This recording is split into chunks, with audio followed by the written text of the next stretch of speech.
Good morning, friends. Good morning. Good morning. We've got a presentation today by Myron Montaño.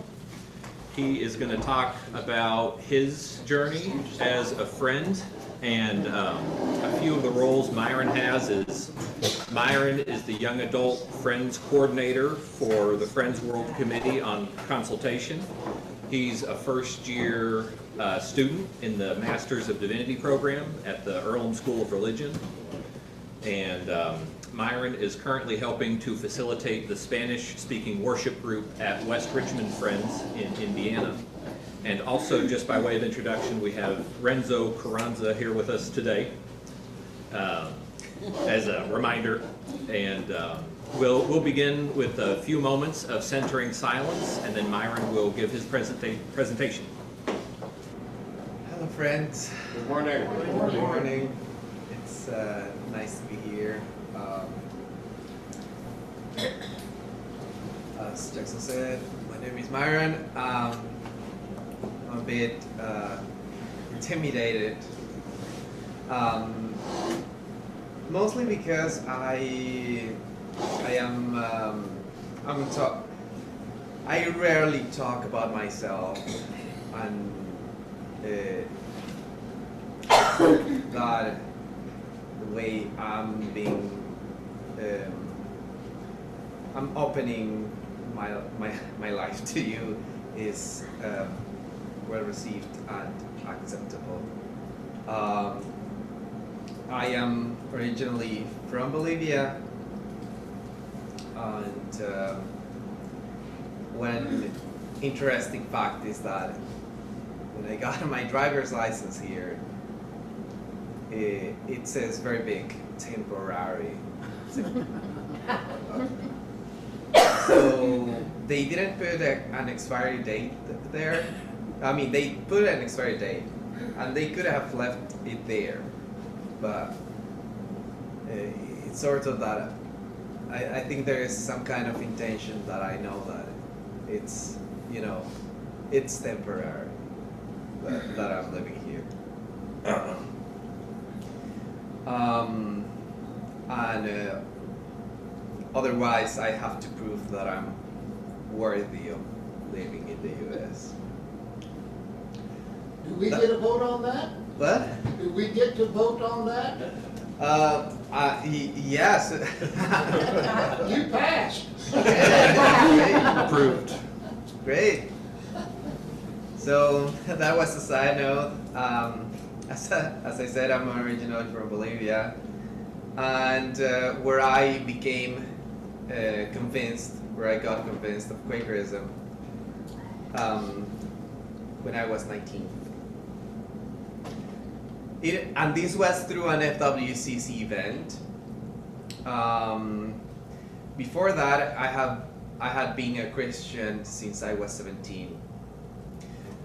I was an evangelical who believed that evangelism meant loud concerts and handing out pamphlets to strangers. One day, a pastor came to our quarterly meeting, sharing an opportunity for young adult friends to attend an FWCC conference. I was excited because I thought, oh, I'll meet Christians from around the world. I thought all Quakers had a same creedal. Well, they believe the same. Though FWCC wasn't the type of Christianity that I was used to. Despite that, something within me encouraged me to get more involved. That involved me led to an invitation to the Quaker Youth Pilgrimage, where I eventually became the clerk of the group. Though I still found myself asking, why am I here? That this wasn't the kind of Christianity that I had defined in my mind. And it wasn't until a year later when I was invited to interpret as at an international planning committee meeting for the World Plenary Meeting in Peru in 14, 15. Then that is where my perspective changed. At that meeting, I met Simon Lamb, who rest in peace, an Irish friend and cleric of the committee. I truly felt Christ in his life. I'm sorry, he just passed away, and I'm still feeling it. He had so much love and respect for all Quakers, and we spent hours talking about the Bible and Quaker history. Through FWCC and Simon, I began to appreciate both the richness and the challenges of global Quakers. And that experience deepened my involvement in FWCC and in my meeting. I spent 10 years working on and volunteering in different things in FWCC, striving to connect my local meeting into the broader Quaker world.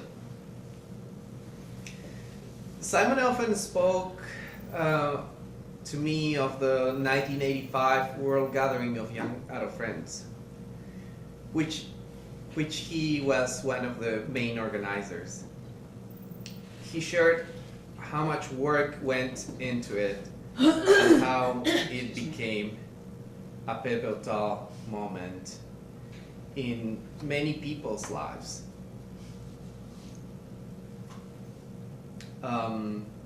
And young Quaker leadership in the world. Friends who attended that gathering continue to serve Quakers worldwide to this day. People like Carla Moran, the FUM Global Ministries Coordinator, Dinora Gulley, which both are active Latino leaders in Indiana. However, in 2005 was the last World Gathering of Young Friends. And while there have been efforts to encourage young leadership since then, they have met with limited success.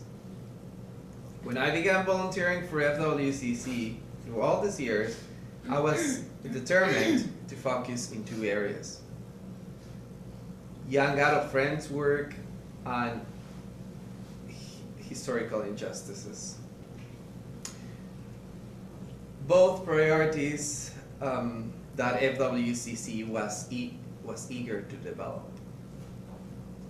After 7 years of service, I was blessed to be hired by FWCC to lead a Young Adult Friends pre-event at the World Plenary Meeting, where historical injustices were a key strand there.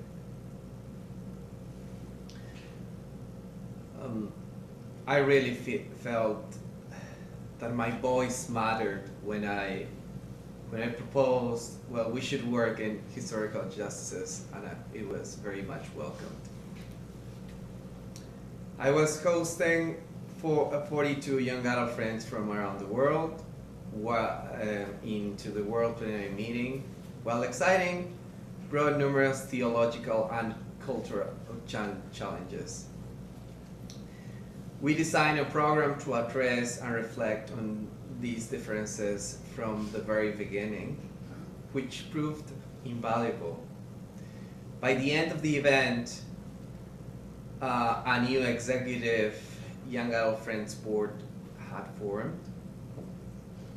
This is called the World Executive Committee of Young Adult Friends, WCYAF, and some people say, oh, it's WCYAF. This is encouraging in a world that often feels deeply polarized. A young adult friends planning committee for the section of the Americas was also established, aiming to organize the YAF gathering before the 2025 section meeting, which is going to be in 2 weeks. So I'll ask for prayers about that. Jackson and Renz are going to be there. These committees are now working hard to unite young adult friends across the Americas and the world, with the possibility of another world gathering of young adult friends, God willing. After the World Plenary Meeting, I moved to Richmond to pursue an MDiv with an emphasis in Quaker public ministry, following my lead of serving Quakers internationally as my primary vocation. When I arrived, a new Spanish-speaking Quaker community had just begun to gather. And I thought, oh, this is like God is calling me into it. I sought a place of worship that would be welcoming, open to stretching, and sensitive to my culture.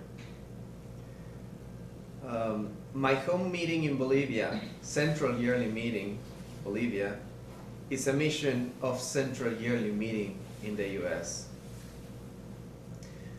And as I was trying to look for a place to worship, I visited them. Yet, despite being their spiritual child, the only welcome I received was a wave of hands. And no one spoke to me afterward except for the seminary students from Union Bible College. This was disheartening. When the missionary the Central Yearly Meeting missionaries visit Bolivia, they are always warmly received, invited to preach, and cared for. I couldn't help but notice the contrast. As I continued to search for a worshiping community, I visited West Richmond Friends, and as soon as I entered, and Pastor Brian Young called out, "Bienvenido!" and others greeted me warmly, despite some initial shyness, but I deeply appreciate that. And then it felt like a sign of God that Dinora, one of the driving forces behind the Spanish-speaking Quaker worship, had proposed that West Richmond Friends host a Spanish language service on Friday nights. They agreed, and to this day, we continue to feel the warmth of Anglo friends who join us, despite our loud and cheerful worship style. When Trump was elected, many Latin American Quakers in our group began feeling anxious. The media often shows people in handcuffs who look like me, reinforcing the idea that we don't belong and we should be on handcuffs. But the love of West Richmond Friends and other Quakers in Indiana helped us stand strong. A new steering committee was formed, further encouraging our Latino Quaker community as well, West Richmond Friends, and even the wider Latino community. And some people from Fairfield attended to that meeting, like I saw Josiah and Jackson. Despite the trouble and news and uncertainty, we continue to gather in Richmond.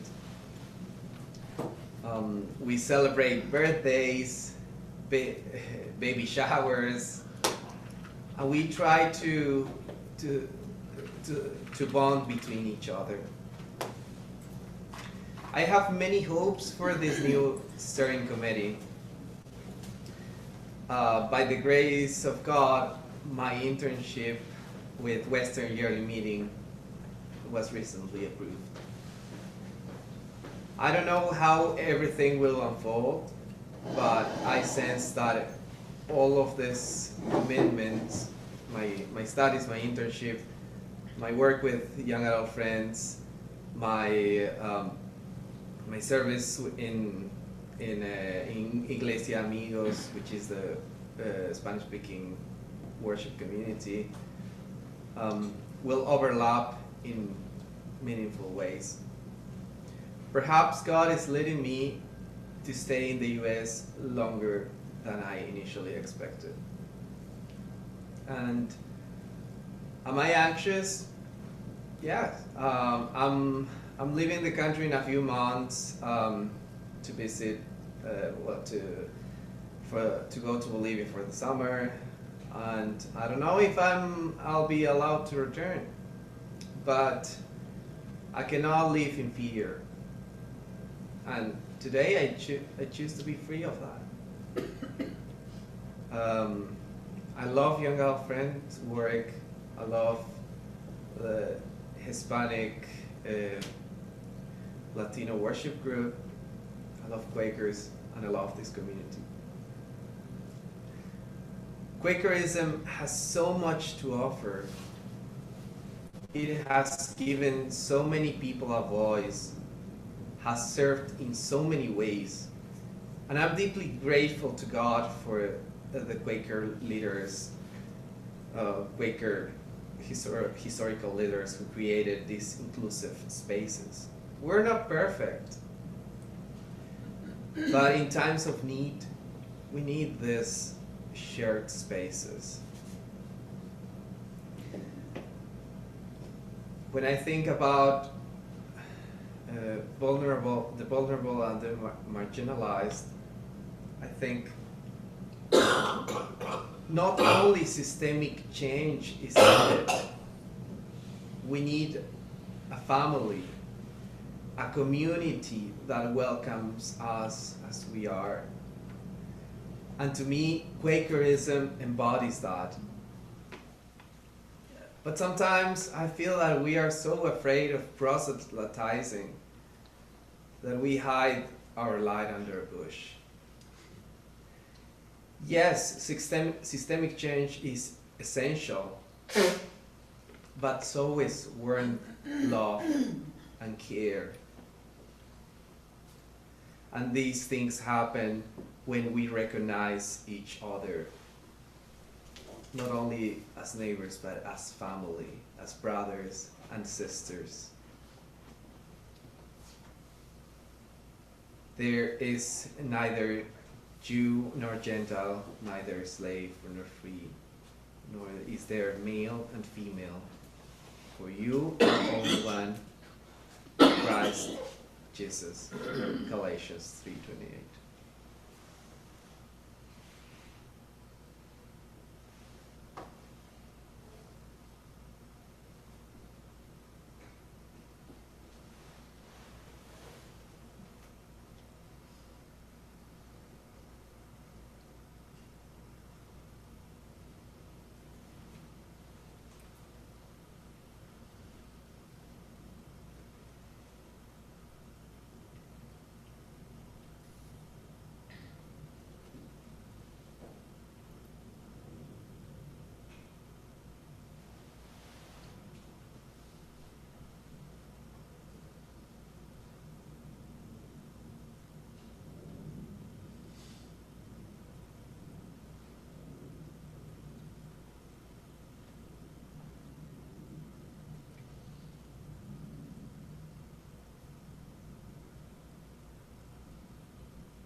Thank you for your presentation, Myron.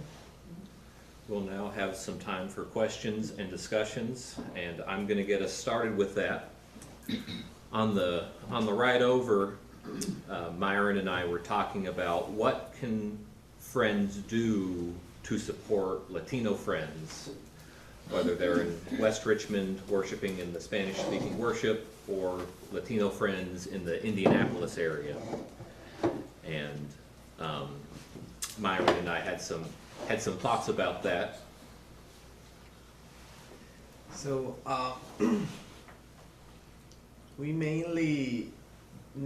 mainly under West Richmond Friends. They are our hosts. So if you want to contribute to that, I think it's better to go through West Richmond Friends. They have a fund for that, and for the steering committee that is working into it's like it doesn't have a name yet, but it's like the anti-deportation initiative. They also have a fund for that. But as I mentioned, one of the ideas that I have is have a dinner and invite us. Know us, share it with us. Let's introduce to each other. Let's get to know each other better. Also, if you want to come at some point, like we are, it's gonna be on. Now we are moving from Friday nights to Sunday nights. We can plan some intervisitation between, and there are we have some people who speak both languages. We can have interpretation. It's just a matter of organizing that. We would be really blessed if Iglesia Amigos can share with you, and vice versa.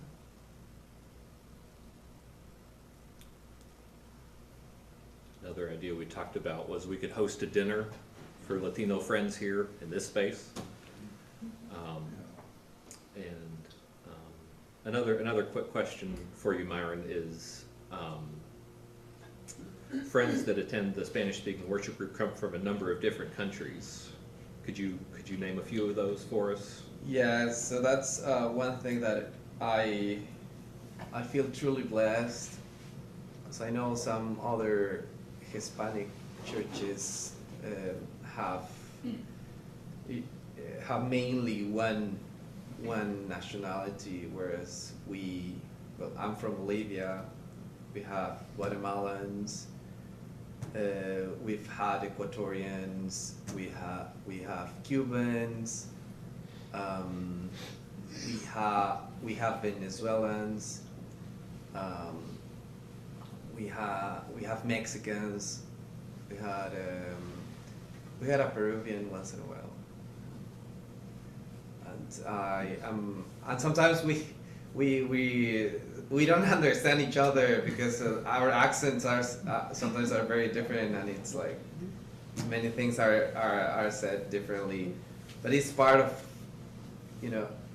bonding with each other's cultures.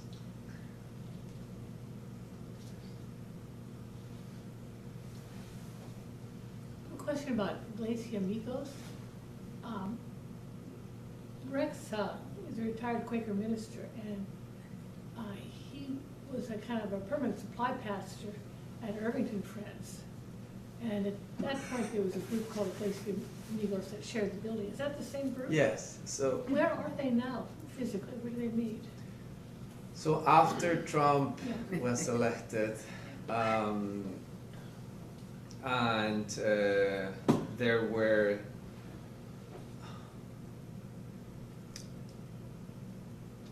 I'm just going to say it straight. There were a number of factors. Say just whatever's safe to say. There are a number of factors that some people at Irvington Church where including the price of the renting increased. There were some deals there. There were then the group felt that it would be better to move all the efforts to West Richmond Friends rather than Okay. stay there. So they are meeting out in Richmond now, not Indianapolis? Yes. Okay, okay. Is Carlos still? Yeah, No? that's kind of. Is the group still meeting at North Meadow? Because I know they rent space at the North Meadow meeting of FGC in the city. Are they still meeting there? I think that was a while ago, but no, we used to be in Irvington Methodist. Yeah, but there's also a group that meets, that you rent space from the North Meadow people, where they have a house. I'm not sure about another group. Yeah.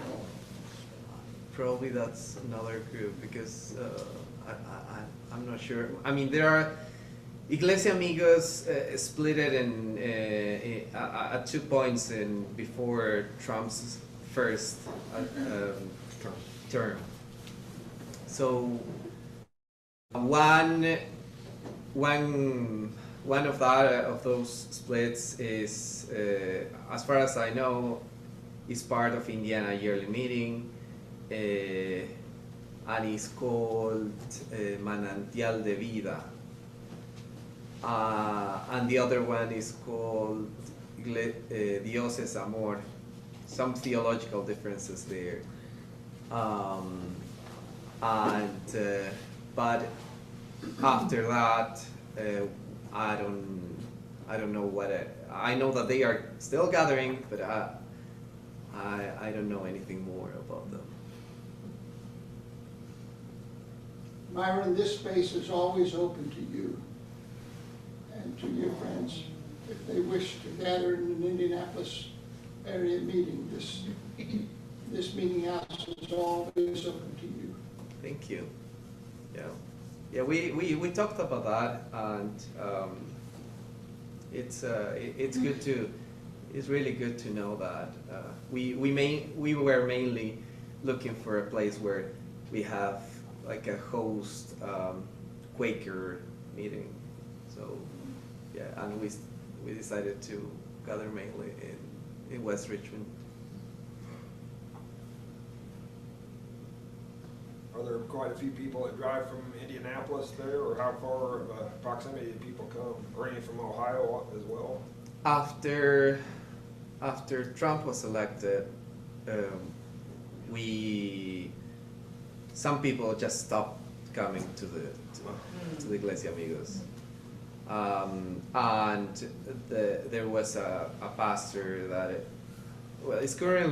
the co-pastor is currently living in Indianapolis, but we are trying to bring him to Richmond and get him work and things like that. We're trying to move him.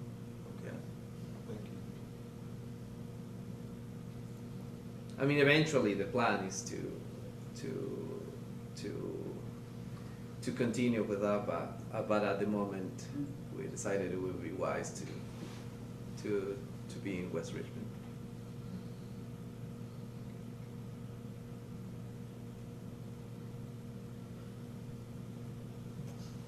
I had a meeting on Friday with a young civic leader in Indianapolis who is engaged to a woman from Venezuela. I had not appreciated before the situation in Venezuela and his inability to get into the country, and even if he got into the country, whether he could get home. Is there anything that you can tell us about that country's situation and what's being done for the people of Venezuela? Can you rephrase the question? Can you speak to the condition of people in Venezuela and their situation? So I can tell you so the Venezuelans that we have are looking for, well, we are trying to connect them with the lawyers, things like that. It's, as far as I know, people from Venezuela are in the same, well, there are a bit, so Cuba, Venezuela, and Nicaragua needed to get into the country, needed to get some sponsorship and a parole. But now even the Cubans are like, well, yes, I mean, they are in the process of their residency, but you know, they are in the process. That doesn't mean that the government can turn down that and say, well, you know, tough cheese. And so they are still anxious about that. I know that Venezuelans are in kind of a similar situation, but apart from that, I'm not a lawyer. I don't really know. Thank you.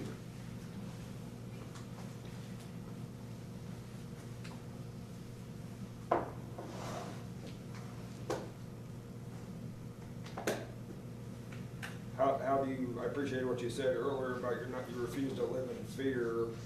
How do you find the courage to go out, you know, and know that, you know, you're going to be profiled or treated different ways? How do you find the courage every morning to, okay, I'm going? And so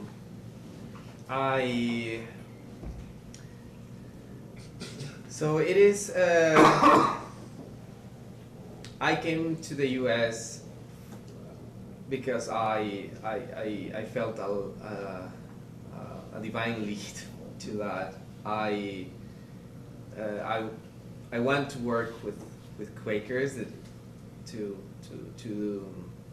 dedicate my life into being a professional Quaker, and I have plans for that.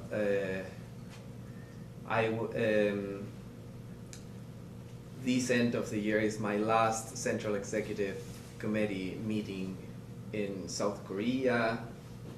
I've been talking to Carla about the possibility of me hosting people to go to Cuba next year. I mean, if I'm in the fear of not going out of the country, I'm not responding to that lead. So I just decided, well, you know, God is behind me, and if I meant to do all these things that I plan to do, then that's I want to be able to know, because the uncertainty is what if I go and come back and nothing happens, that will give me peace. If I go and then I'm not able to return, then that's it. It's over, right? And God will be with me wherever I am.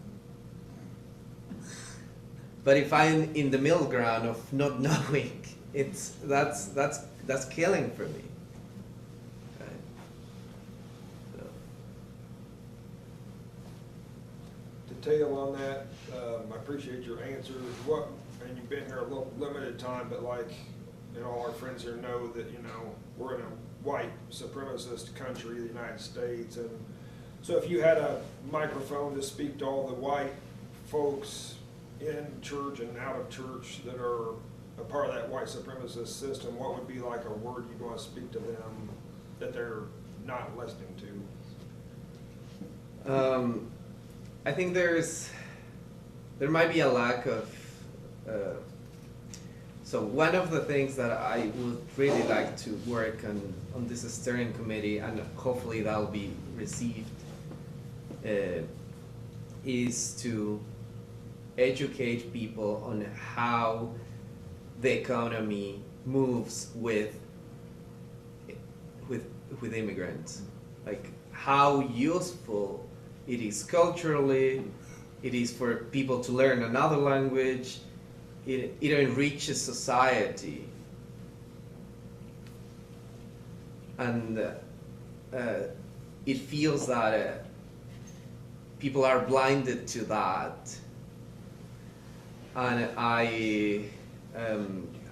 but if we can actively campaign towards, because Trump is actively campaigning to, you know, that all these people, these criminals, this bad, this, but we don't see in the media how useful it is to have immigration. In Bolivia, I would love to have more diversity. I would have loved to have, let's say, you know, an African Swahili-speaking worship service in my neighborhood, but we don't have many access to that.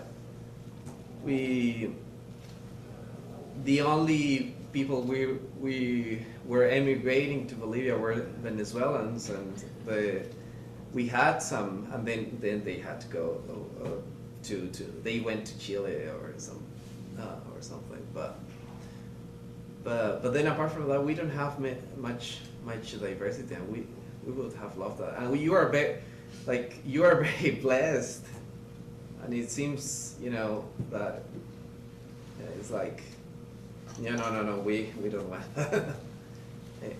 But I think you're very blessed to be a multicultural country.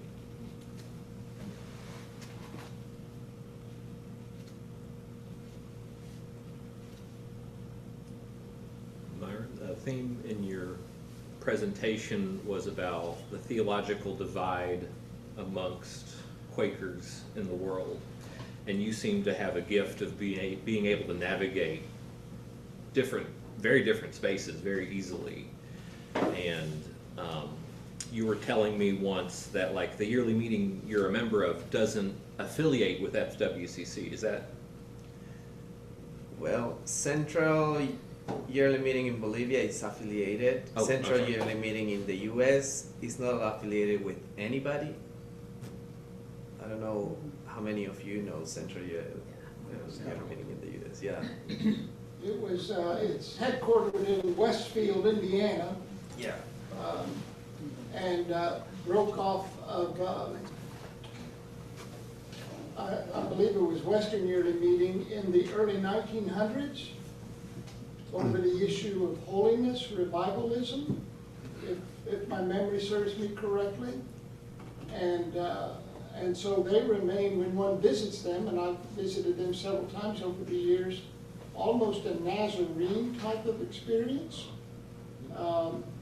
They have supplied some pastors to Western Yearly Meeting over the years, but each of the meetings that hired them eventually left the yearly meeting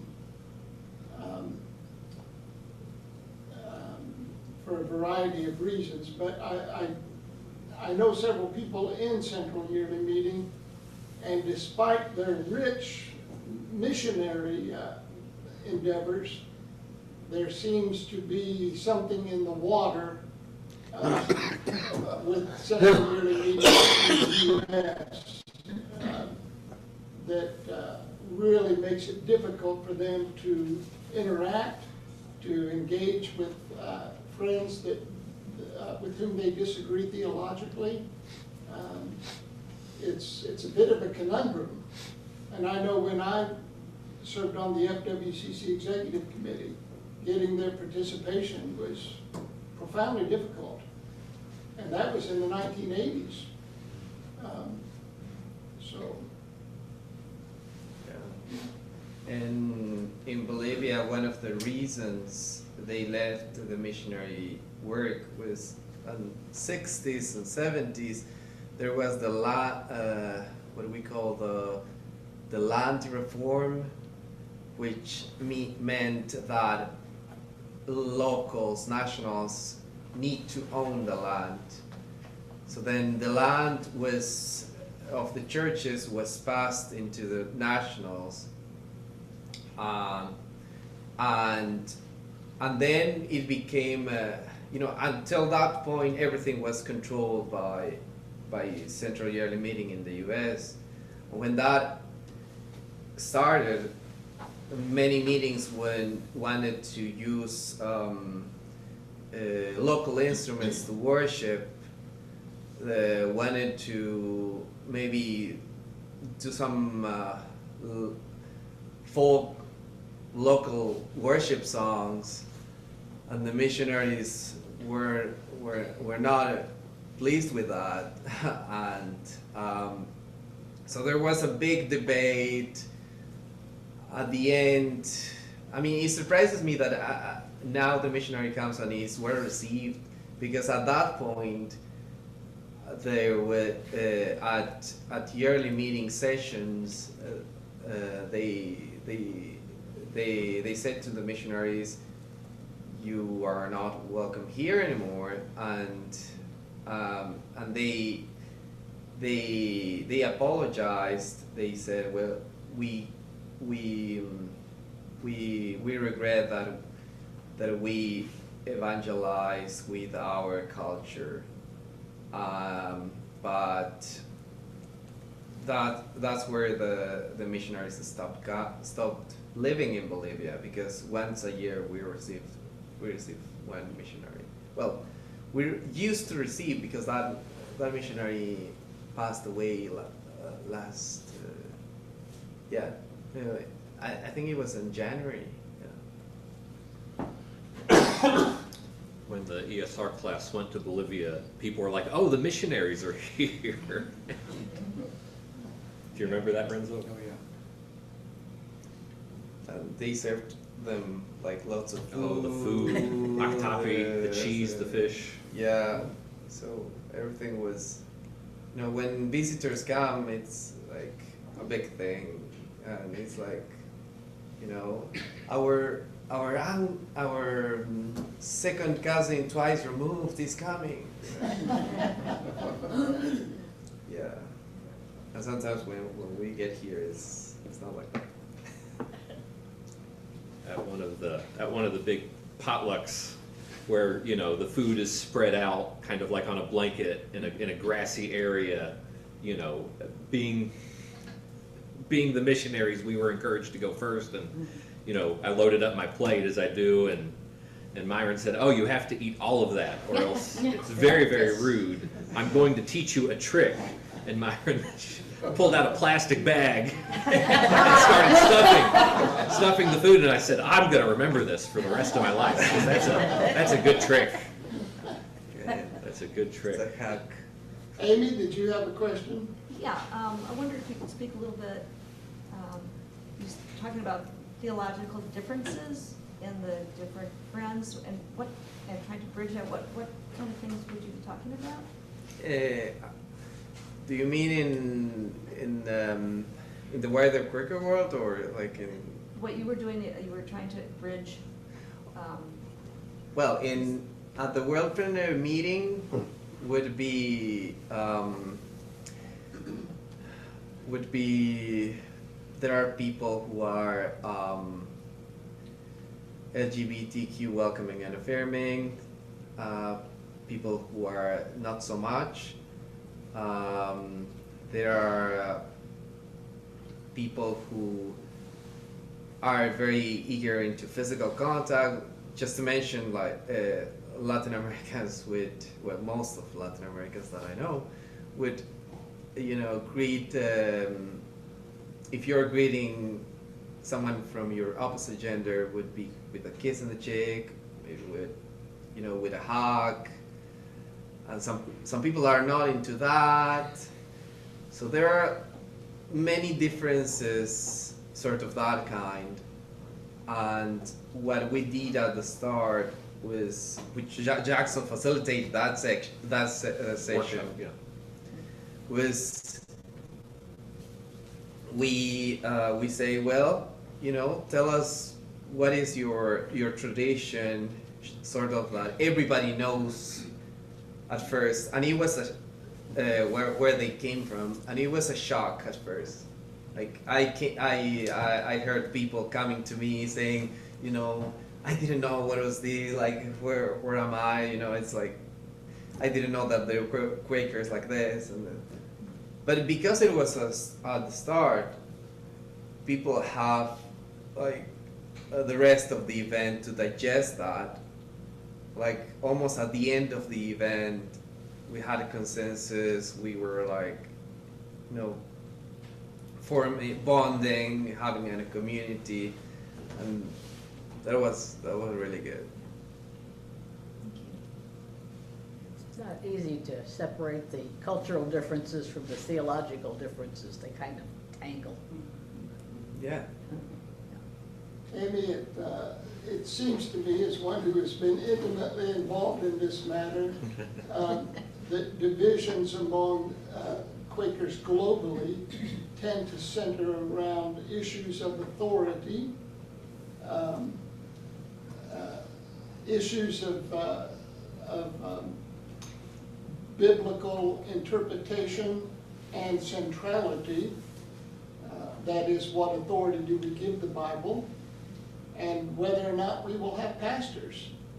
And if we do have pastors, what that role should be, and what the nature and scope of their authority should be. Those are always ongoing areas of discussion among friends. You know. And now, of course, with the rise of our understanding about gay friends and trans friends, of course, we're working our way through that too. Yeah. Yeah. Just to add a bit to that, and now I remember, there was a concern from a friend that we should, because in South Africa it's just I mean LGBTQ welcoming is developing more than other places in Africa, but still like there are no like what do you call non-gender bathrooms? Like, Yeah. like all gender bathrooms. Yeah. Yeah. So a friend came to me talking about how what you know what can we do to make everybody welcome who is non-binary, and yeah. So well, that was quite a tough one, which required some discernment. We talked with the committee. I talked with some of the Southern Hemisphere clerks of Young Friends, and we came to an understanding that, okay, yes, I mean, let's just state that at the beginning you're welcome to use the bathroom that fits. I don't remember the exact wording, but you can use the bathroom that fits your needs. I don't remember the exact wording of that, but so that would have been probably really messy in Peru in 2014 or 2016. But it shows that, you know, we are moving forward, and clearly Young Friends are more eager to become a community. Sometimes I feel that older friends is like, oh no, it's this way, and that's it. We've never seen that. I was in a restroom the other day. I was in a restaurant, and the sign on the bathroom door said, "Male, female, bi, we don't care. Just don't pee on the seat and wash your hands when you're done."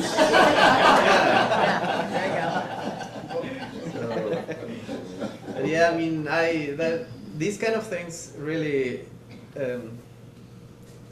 give me hope of what the worldwide family of friends could become in 20 years, 30 years. I think, yeah. And it'll be with encouraging young adult friends.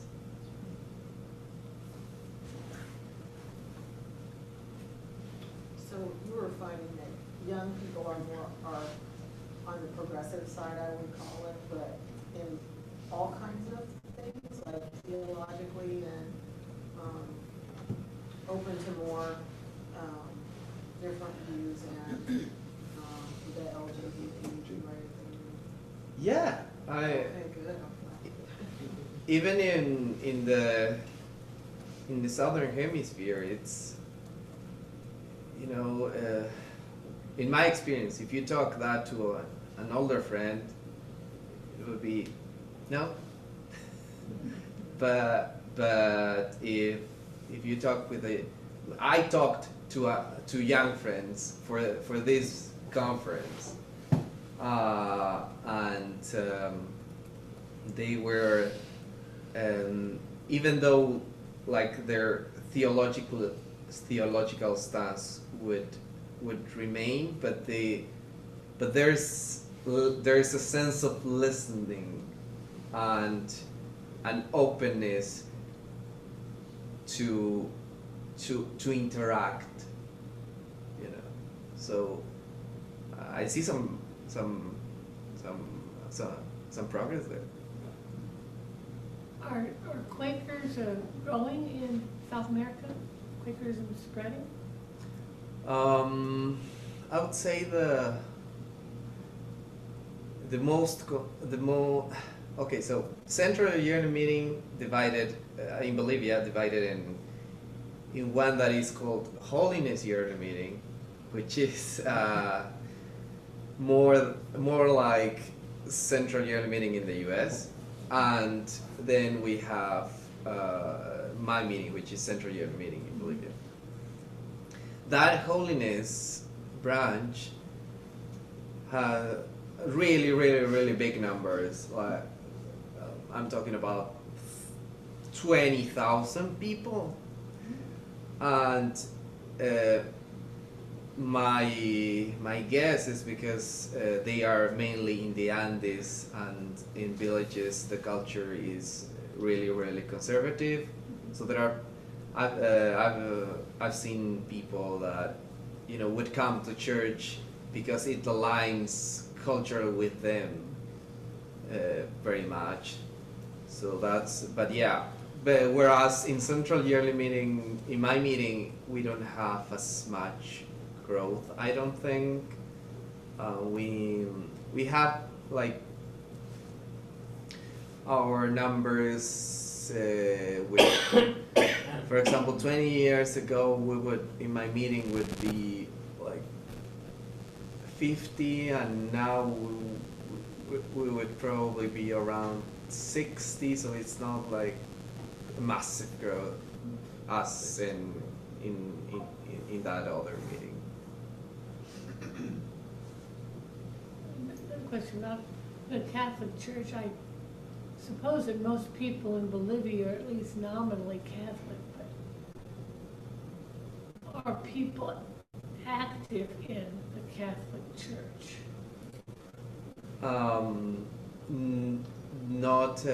I only met a couple of people that were kind of active in the Catholic Church, but most people would just go there to get married, to get baptized, do some kind of affirmation course, and then that's it.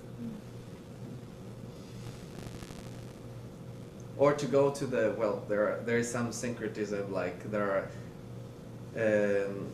parades that they would wear their costumes, the traditional costumes, and then at the end of the parade they would go into the Catholic Church, bend on their knees, and, you know, thanks to the Virgin for this year, and they would it's very commonly done that once a year, and you would have to do it 3 years in a row to receive to get what you want or something like that.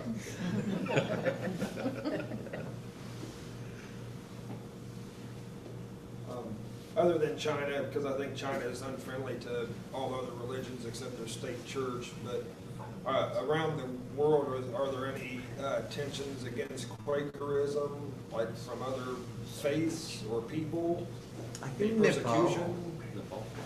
I think Nepal, because I've Nepal? talked Okay. to some Nepalese friends Oh, that, and they would, they only have one day to, and a certain hour to gather.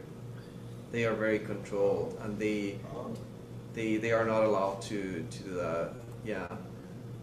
You met the Nepalese friends in that world meeting? I don't think so. I don't recall meeting. Well, Yeah, Nepal, that I know, yeah.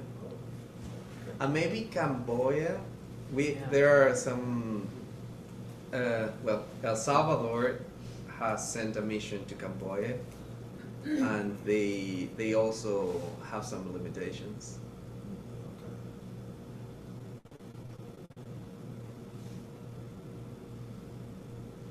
Are there friends in China? And I think they're underground. Yeah.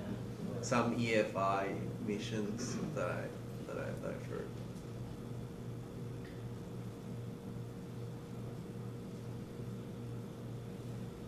and you mentioned, I think you said 2017, you were more evangelical and passing out the tracts and pamphlets, and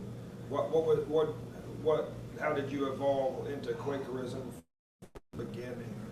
Was there anything that really struck you that, these Quakers are pretty cool people? Well, I mean, when I became a Christian, I became a Christian in a Quaker church. So I didn't know about other churches, and when I occasionally they invited me to other churches, and then I saw other churches would be more, radical about who's in charge, or like I remember that I was the pastor at the Quaker church is fairly relaxed about things, whereas in other churches I saw other Christians saying, "Oh, my pastor wouldn't let me do this or wouldn't let me do that," or every action that they wanted to do. It's like, okay, I'm gonna ask my pastor this or that. Whereas, that was the first difference that I thought, why is my church different?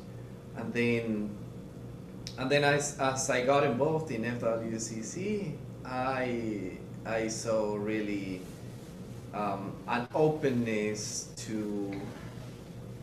Well, the main thing was that everyone's voice is welcome. It's welcomed. So I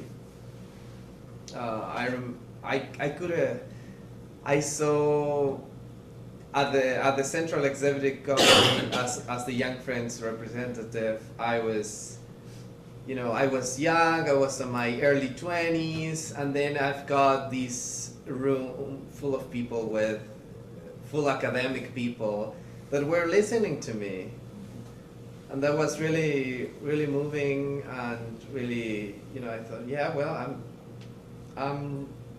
I am a Quaker. I want to be a Quaker. I want to remain a Quaker.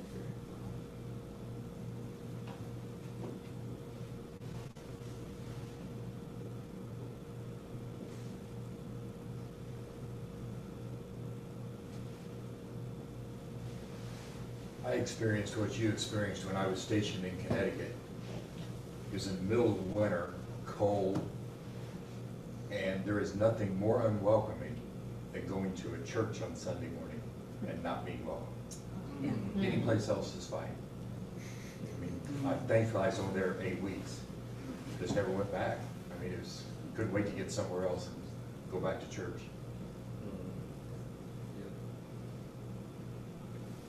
Thank you for that.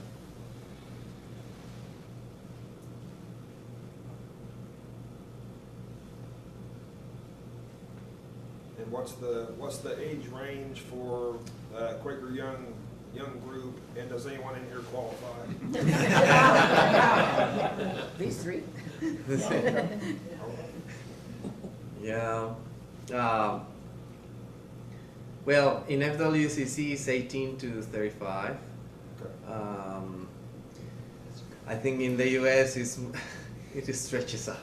It's inching out, yeah. Yes, So 35-ish. Yeah, yeah. in Africa, I think it's around those lines as well. Like he could be 42 and still be a young friend.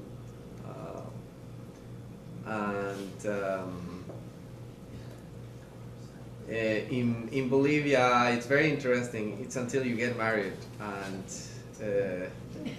so we sometimes joke about that because we have single people that are on their 70s, and they're like, oh, that can be a young leader. but I mean, and then we said, well, we might have put a limit on that, so we put the limit of 30. Yeah, but. Do you find in your meeting with feedback from people from different countries, their feedback from home, is it becoming unpopular to be an American? Are we starting to be frowned upon in the world, or? Can you say that again? I'm wondering, feedback from the people in your meeting from home, whether El Salvador or Bolivia, is it becoming kind of anti-American in sentiment? That's a very, very interesting question. I cannot speak it to myself because I haven't talked to anyone about this, but in Bolivia, I would say the people that identify themselves as indigenous would, because of all the years that, it was not until 60s that indigenous people were treated as were proper citizens. Because before that you had to be white to be a citizen. So and the current government, it's like, oh, we need some indigenous to be president, and it's like it has to be identified as indigenous. So there are some people who would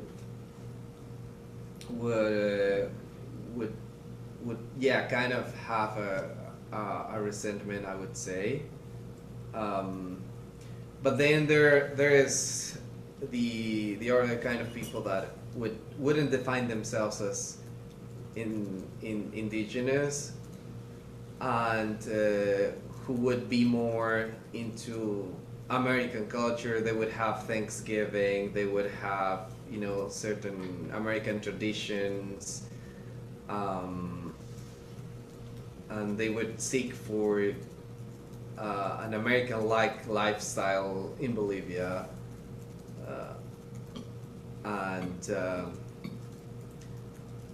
so yeah, that's the division that I'm seeing. I guess like kind of what I was asking was, like I felt very welcome in Japan, the Philippines, Thailand, but not so much in France. Oh, that type of if Americans would be welcome in other countries, yes. Is that resentment growing with what's going on right now? Have you heard much about it?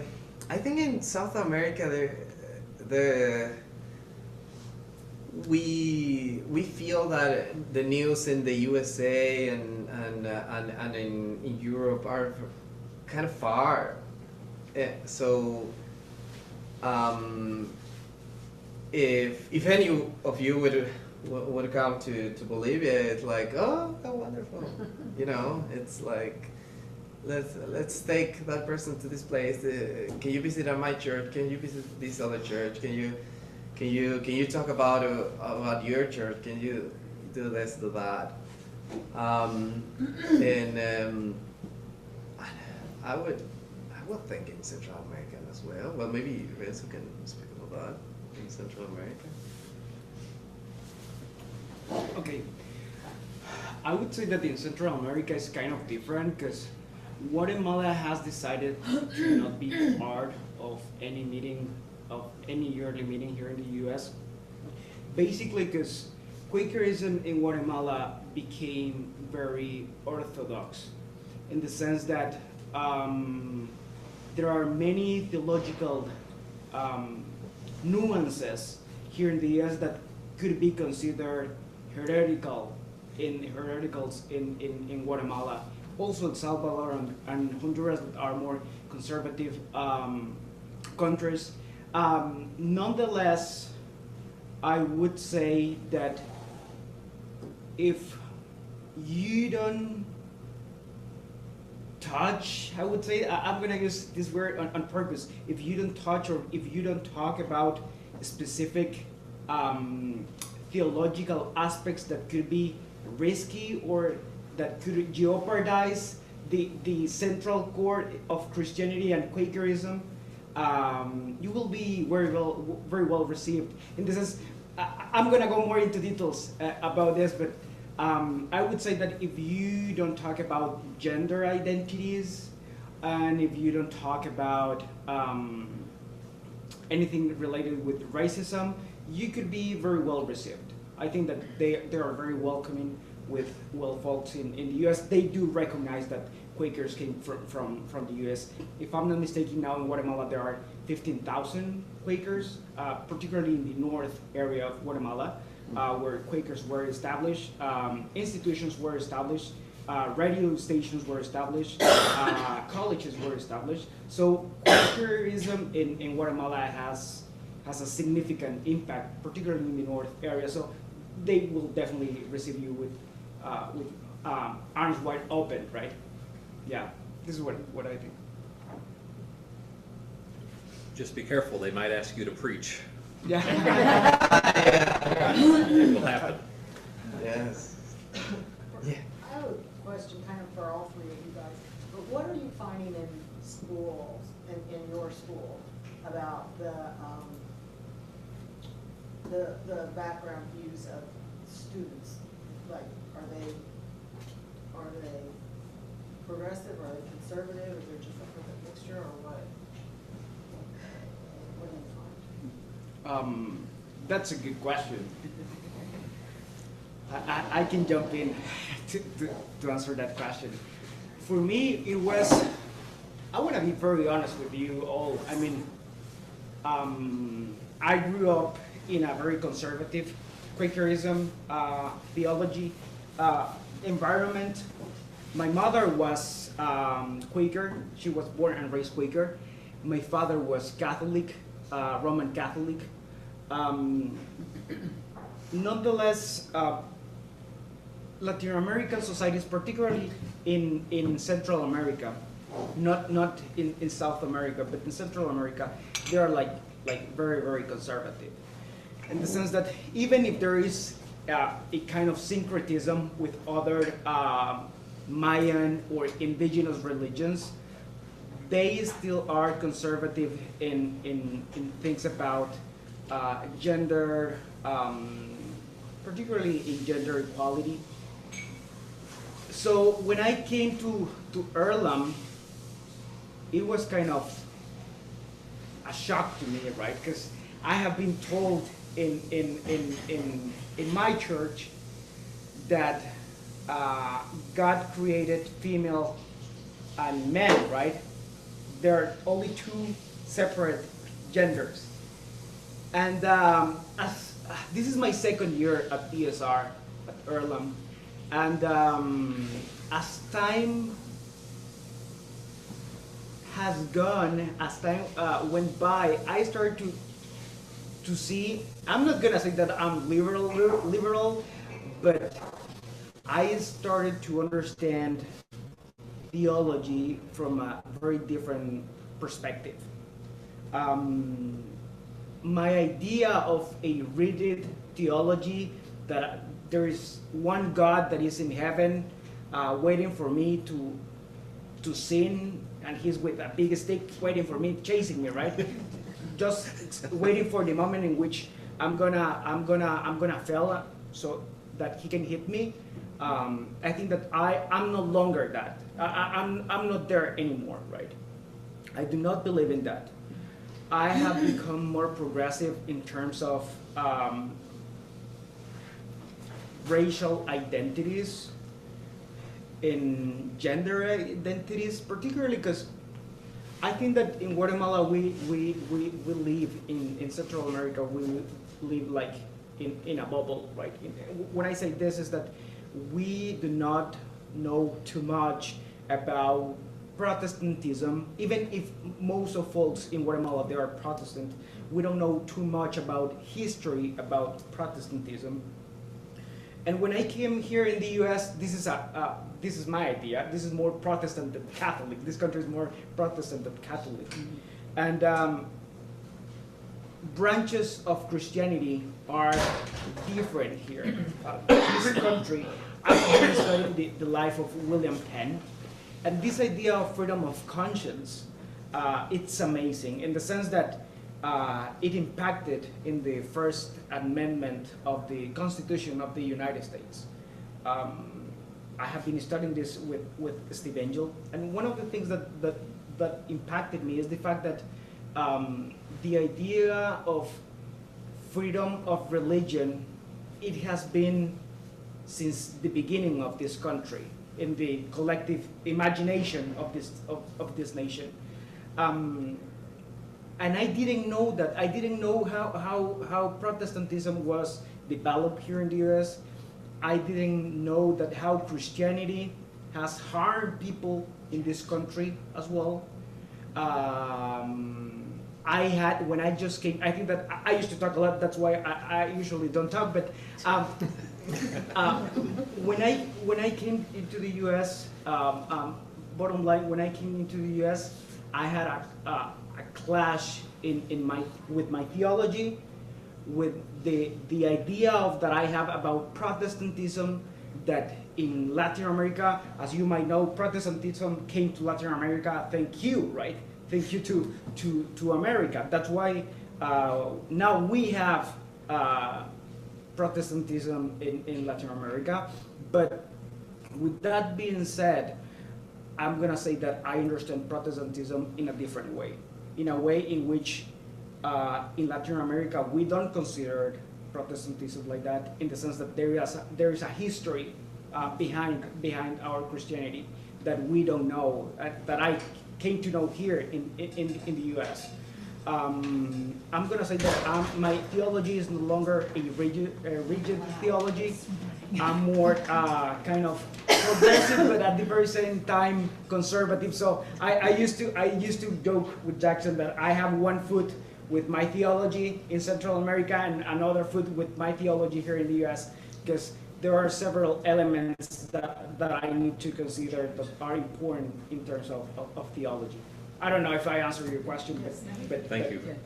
You're not progressive. Yeah, You're progressive. I'm more into You're progressive. Yeah. I joked to Renzo maybe last week, like, "Oh, Renzo, you're getting more liberal," and he says, "I know." Myron, would you like to quickly respond to the question to wrap up the class? Yeah, so I went through a lot of, I think FWCC really opened my mind to different views and different, into listening to context and where people come from and that. But I would say in ESR, I still struggle with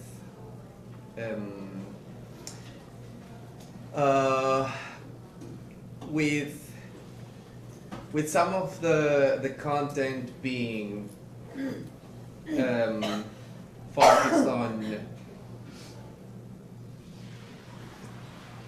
on systemic change only for the sake of doing some system, only for like a. I kind of perceive that is a battle of who knows best what is best, rather than care and love and warmth to the people. And I think some of the content is really great, and it talks about how this is a consequence of love and your faith, and Quaker content that is just fabulous because it demonstrates that. But I would say like probably 60% or 70%. Even in my community organizing class, there was there were some, you know, you need to approach in this way to people, and you know, you need to relate to them so that they can be in your movement. You need to try to convince men to drag the, you know, so that you can organize people. You need to relate to them, but it doesn't talk, you know, that you need to deeply care about them. So it, and sometimes when people talk to me, oh, you should get involved in this, and now I'm like, is this like, is this person applying that technique into me, or does that person really care about me? So that's where I struggle a bit, but like the Quaker stuff is awesome. The people is great, teachers are great. Yeah. Thank you, Thank Myron. you. Thank you, everybody, for coming.